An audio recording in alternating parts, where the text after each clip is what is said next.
ओम शांति। जब भी हम एक यात्रा पर निकलते हैं तो हमारी दृष्टि रास्ते पे चलने वाली बहुत सारी गाड़ियों पर पड़ती है और अक्सर कर गाड़ियों का जो रंग रूप स्वरूप देखकर हमको मोरलेस एक अंदाज आ जाता है कि वो गाड़ी की क्वालिटी कैसे होगी।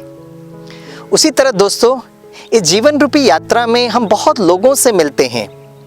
वो लोगों की क्वालिटी कैसा है अगर जानना है, उनका बिहेवियर कैसा है, उनका व्यक्तित्व कैसा है, how is the personality, it is actually very very simple.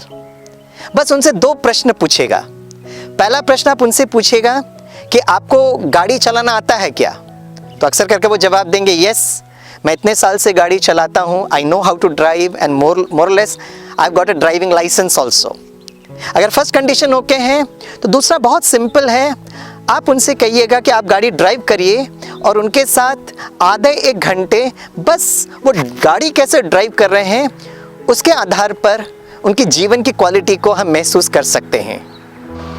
जैसे ही आप उनके साथ गाड़ी में बैठते हैं तो जस्ट उनको ज़रा ऑब्जर्व करिए और मोरलेस उनके कर्मों के द्वारा टू सम एक्सटेंट अप्रॉक्सीमेटली उनके जीवन की क्वालिटी का अंदाज़ हमें हो सकता है। अगर वो ड्राइवर बैठता है और इमीडिएटली सीट बेल्ट की तरफ सीट बेल्ट लगाता है, इसका मतलब है उसके जीवन में उनको सुरक्षा का बहुत ध्यान है, उनका लाइफ बहुत पंक्चुअल और डिसिप्लिन्ड है। फिर आप एक काम करिए, उस दोस्त को बहुत उबड़ खब्बड़ रास्ते पे लेके जाइए और जस्ट उनके चेहरे को ऑब्जर्व करिए। अगर वो उबड़ खब्बड़ रास्ते को देखकर बहुत उनको गुस्सा आ रहा है या इरिटेशन हो रहा है तो हमें समझ में आना चाहिए कि उनके जीवन में भी शायद वो इसी तरीके से बिहेव या इसी तरीके से इरिटेट होकर या गुस्से से रिएक्ट भी ज़रूर करते होंगे। फिर एक काम करिए, आप जस्ट उनको ऑब्जर्व करिए कि जब वो गाड़ी चला रहे हैं तो कितनी बार वो हॉन्क कर रहे हैं।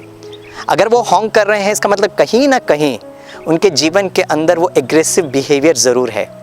और बाई चांस चलाते वक्त अगर कोई एम्बुलेंस आता है और अगर आपके साथ जो ड्राइवर है वो उसको बहुत प्यार से रास्ता देता है और अगर कोई पेडेस्ट्रियन क्रॉस करता है तो वो गाड़ी रोककर उनको अलाउ करता है, इसका मतलब है उनके जीवन की क्वालिटी में बहुत शांति, प्रेम और खुशी के इमोशंस ज़रूर हैं।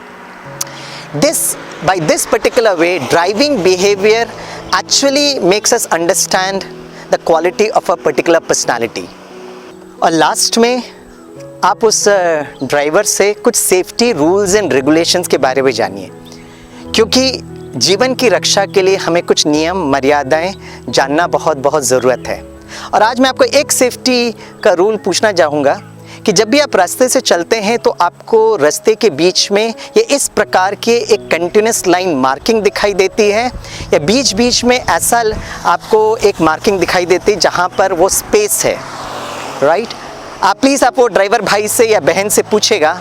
अगर वो उसका सही जवाब देते हैं इसका मतलब ये है कि वो सुरक्षा के नियमों के बारे में बहुत जागृत हैं और सुरक्षा नियमों को जानने से हमारे जीवन में सुरक्षा ऑटोमेटिकली बढ़ जाती है।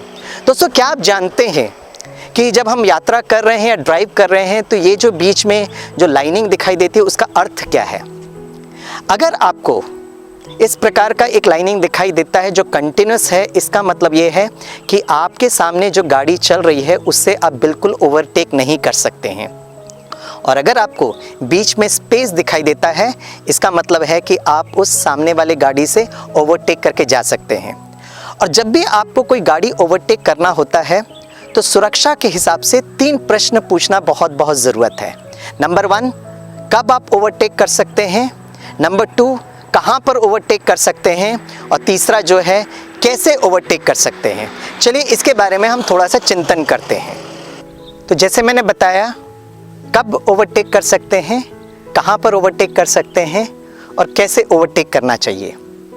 तो पहला प्रश्न है कब ओवरटेक करें। तो जब भी आप सामने वाली गाड़ी से ओवरटेक कर रहे हैं, अगर आपको रोड के बीच पर वो जो लाइनिंग में स्पेस दिखाई दे रहा है मतलब आप ज़रूर ओवरटेक कर सकते हैं, आप सुरक्षित हैं।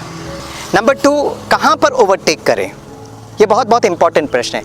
जैसे ही आप ओवरटेक करने के लिए वो सामने वाली गाड़ी से आगे बढ़ने की कोशिश करते हैं तो आपको ज़रूर ये अंदाज़ लगाना चाहिए कि ऑपोजिट डायरेक्शन से जो गाड़ी आ रही है वो कितनी दूरी पर है और उसके आधार पर आपको वो एक स्पीड का एडजस्टमेंट करना बहुत ज़रूरत है, नहीं तो आपका हेड ऑन कोलिजन हो सकता है। और तीसरा बहुत इंपॉर्टेंट है, कैसे ओवरटेक करना चाहिए। आप इस बात का ध्यान रखेंगे कि जब आप वो गाड़ी से आगे बढ़ते हो तो आपकी गाड़ी का स्पीड वो बाजू वाले के गाड़ी के स्पीड से ज़रूर ज़्यादा होना चाहिए। ये तीनों बातों का अगर हम ध्यान रखते हैं तो नेचुरली आप सुरक्षित आप आगे बढ़ सकते हैं।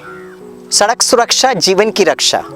दोस्तों, सड़क सुरक्षा के लिए हम नियम तो मोरलेस जानते हैं, लेकिन जीवन की रक्षा और सुरक्षा के लिए यही 3 बातों का चिंतन करना बहुत ज़रूरत है। To improve the quality of life, कब, कहाँ और कैसे। हम अपने जीवन के व्यक्तित्व को बढ़ाने के लिए जब हम देखते हैं कि हमारे जीवन में क्रोध, ईर्ष्या और अहंकार की मात्रा बढ़ गई है, तब ओवरटेक करना बहुत ज़रूरत है। और किस बात में ओवरटेक करना ज़रूरत है? हमारे जीवन में शांति, प्रेम और खुशी की मात्रा बढ़ाना बहुत ज़रूरत है। That is the first point. Number 2, कहाँ पर हमें ये स्पीड को बढ़ाना है? दोस्तों, ये जो सारे जो इमोशंस हैं, चाहे पॉजिटिव हो या नेगेटिव हो, ये हमारे मन, बुद्धि और संस्कार में है, और इन तीनों में परिवर्तन करना बहुत ज़रूरी है। मन अर्थात एक्सीलरेटर का काम करता है, बुद्धि अर्थात ब्रेक, और क्लच जो है वो संस्कार की बात होती है। तो quality of life depends upon controlling these 3 mechanism. अब तीसरा फाइनल प्रश्न है कि हम कैसे करें। जैसे हम जब भी ड्राइविंग सीखते हैं तो एक पर्टिकुलर प्रकार की ट्रेनिंग होती है, उसी तरह कैसे का अर्थ है एक बहुत सुंदर टेक्नोलॉजी है जिसको हम राजयोग मेडिटेशन कहते हैं, जहाँ पर मैं आत्मा रूपी ड्राइवर अपने जो कर्मेंद्रियाँ हैं और सूक्ष्म कर्मेंद्रियाँ मन, बुद्धि और संस्कारों पर धीरे धीरे कंट्रोल करते हुए अपने जीवन में शांति, प्रेम और खुशी की मात्रा को बढ़ाते हैं, thereby improve the quality of a life। दोस्तों, मैं आप सभी से रिक्वेस्ट करूंगा, इस राजयोग मेडिटेशन को ज़रूर सीखिए और अपने जीवन में सुरक्षा को बढ़ाइए और अपने जीवन से खुशियों से भरपूर करिए। आप सभी का बहुत दिल से धन्यवाद। Thank you. ओम शांति। नमस्कार।